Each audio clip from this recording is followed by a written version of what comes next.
This is what it's all about as head coach Jimbo Fisher and Oregon coach Mark Helfrich meet with a trophy as Florida State and Oregon get ready to square off in the college football playoff semifinal at the Rose Bowl game. Welcome to your game preview, sponsored by shop.seminoles.com. I'm Lane Hurt. All week long, the Seminoles and the Ducks have been talking about how big of a game this is, and there's no question that both players and coaches understand the significance of the first college football playoff game. It's a great honor and a privilege to be here. Like I say, you don't get the opportunity, you think, in our part of the country, in our leagues, to be able to have the opportunity to play in the Rose Bowl and to be able to be out here 2 years in a row. It's quite remarkable, and it's a privilege in which we take very seriously. That's a big time honor to be able to be in the last BCS national championship and be in the first college football playoff. I mean, it's just something that most people don't get a chance to do. I mean, honestly, nobody has done that. So to be the first ones to do it is a big honor. From the time we won a national championship last year, and we was like, okay, well, how do you guys think it would feel to be the last BCS champion and the first playoff champion? That's something that I thought about, but you can't really, that can't really be a focus. You just have to take it one game at a time, and the results will come.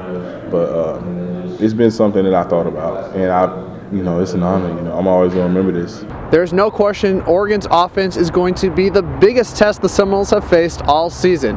Led by Heisman Trophy winner Marcus Mariota, this group goes at a fast pace and are one of the best in college football history. The one thing the Seminoles realize, and head coach Jimbo Fisher talked about it today, it's not just about Mariota. The Ducks can beat you in a lot of different ways. I mean, Mariota is Mariota.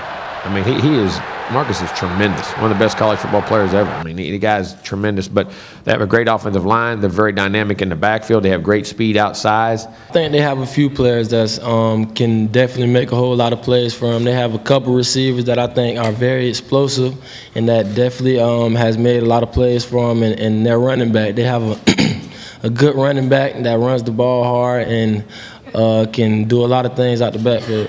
My X factor for this game is fourth down.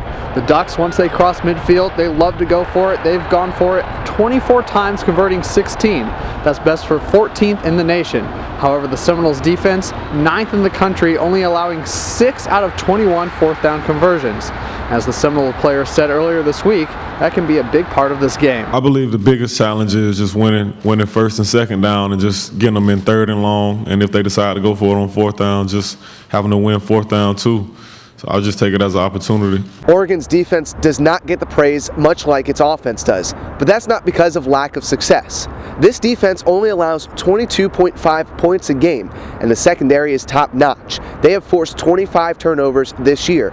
Florida State says it's going to be one of the best they've faced, despite Oregon not having their best defensive back in Ifo Ekpre-Elumu. Him not being there, no question, will diminish a little bit of their defense, but it's not like the player they're putting in behind him is not good. At the end of the day, I was looking forward to competing against the best. That's how I judge myself, and I'm pretty sure they have, with a program like Oregon, they have some guys that could back him up and, capable of doing the same thing that he done, So I'm not going to take anyone lightly, that step in front of me at the end of the day. So, I look forward to it, and our game plan is not going to change because he's absent of the game. The key to success against Oregon's defense is going to be establishing a run game early.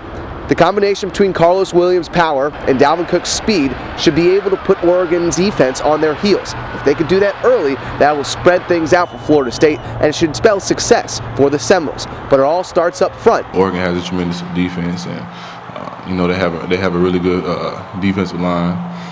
And it's going to be vital for the offensive line, to establish the line of scrimmage and make sure that we control the line of scrimmage.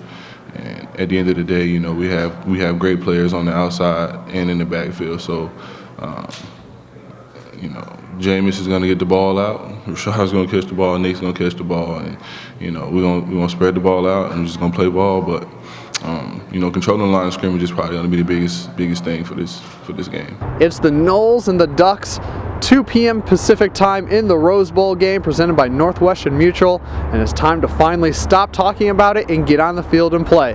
And of course, Seminoles.com has everything you need before, during, and after that game. Highlights, post-game reaction, and of course analysis from senior writer Tim Lenefeld. That'll wrap up things for now. For Jonathan Shalacy, I'm Lane Hurt for Seminoles.com.